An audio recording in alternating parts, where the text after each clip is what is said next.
Μη στέκεστε στη μέση, κυρία, γιατί με εμποδίζετε να κάνω τη δουλειά μου. Δώσ' μου 5 λεπτά, αυτό μόνο. 5 λεπτά. Και μετά θα με αφήσεις ησυχή.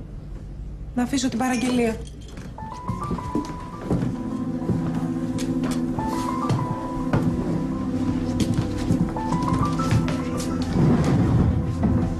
Ξέρω ότι το σοκ για σένα ήταν μεγάλο. Προσπάθησα να σε απαλλάξω από την ταλαιπωρία. Αλλά δεν σ' άκουσα, λάθος μου. Έχεις κάθε δικαίωμα να είσαι πικραμένη. Πικραμένη.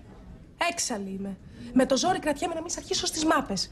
Και όχι επειδή σε λυπάμαι, αλλά επειδή θα με διώξουν. Δεσποινής, να παραγγείλω. Έρχομαι. Να, αυτό. Αυτό το παράλογο που κάνεις. Δουλεύεις σερβιτόρα αντί να αφοσιωθείς στις σπουδές σου. Πρέπει να ζήσω κιόλας. Δεν το πιστεύω ότι κάθομαι και σου απολογούμε. Και εσύ που ξέρεις για τις σπουδές μου. Σωστά. Νομική, Μη μου αρχίσεις τώρα τις μπουρδες με τα DNA. Και εσύ το έχεις σκεφτεί. Ο πατέρας μας δικηγόρος, εγώ δικηγόρος, εσύ. Εγώ θα τα παρατήσω και θα κάνω θέατρο, δεν στο πάμε. Δεσποινής. Ναι, έρχομαι κύριε, μισό λεπτό. Γιατί να μην τελειώσεις τις σπουδές σου με την άνεσή σου.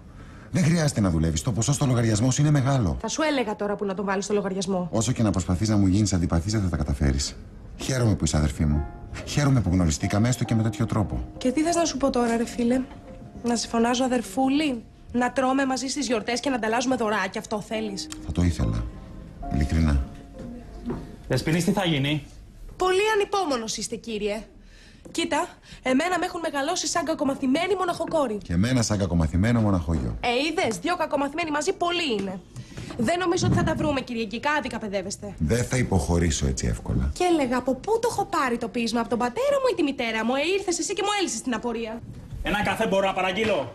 Τράβα, πιες στο σπίτι σου.